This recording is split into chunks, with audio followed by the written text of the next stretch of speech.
Now, here's Dennis Daly with his daily video blog. Hi, and thanks again, everybody. Recently, I put together a special project about Dodge City, Kansas. I thought you might like to see it.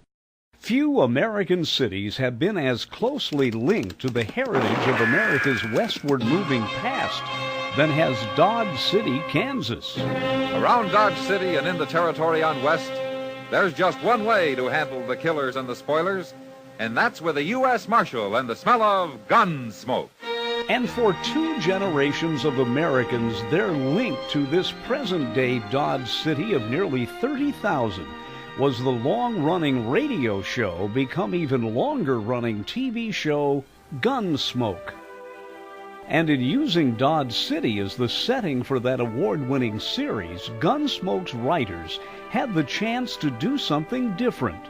Not the usual radio shoot-'em-up, but the story of real people with real emotions living during a turbulent time of rapid expansion on the American frontier. Before there was a Dodge City, Kansas, there was a Fort Dodge. That military facility was built after the Civil War, one of several forts on the frontier built during the years the government was at war with native peoples. In 1871, a primitive sod hut was built by an early settler west of the fort.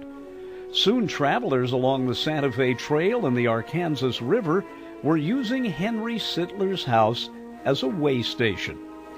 The following year, a small group platted out what would become Dodge City, putting it smack on the 100th meridian, the legal edge of the area under the control of Fort Dodge.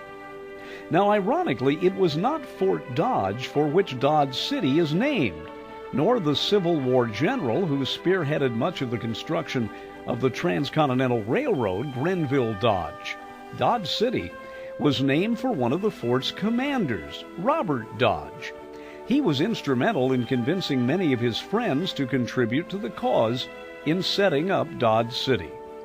Soon Dodge City had an eatery and a tavern and became a getaway place for soldiers. The first real shot in the arm for Dodge City was the arrival of the Santa Fe Railroad, just months after the city began to rise from the prairie. For nearly 20 years before Dodge City became a reality, cattlemen in Texas had been wanting a chance to bring their herds to a railhead somewhere nearer to them.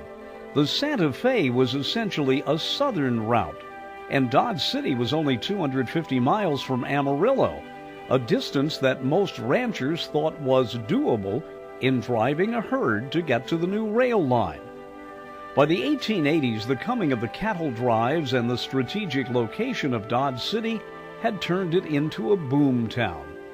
And just as portrayed on Gunsmoke, its saloons, taverns, and hotels saw a constant flow of cattle wranglers, many a little too boisterous for their own good. Ironically, it would neither be Marshal Dillon nor any other lawman, including Wyatt Earp and Bat Masterson, who would finally quiet down the town. It would take a veterinary quarantine of the area to keep a Texas livestock disease out of Kansas that would nearly overnight return Dodge City to its status as a sleepy railroad town. Over the years, Dodge City would slowly emerge as a trading center for a large area of Kansas. Today, its primary industries are still cattle-related, Cargill and National Beef. Wheat and sorghum are the area's big crops. And oh yes, the tourists still flock here to be a part of the real story of the Old West. For there is much history here. It is the history of a strong people who braved the adversities of Dodge City's erratic weather to forge a new life in a railroad town that was once the terminus for America's biggest cattle drives. The founding fathers of Dodge City planted their dreams here, and still, from all around the world, the tourists come to relive those dreams. Dreams of a time when America was still growing, filled with enough characters for 1,000 episodes of Gunsmoke. But Dodge City is more than a page in history.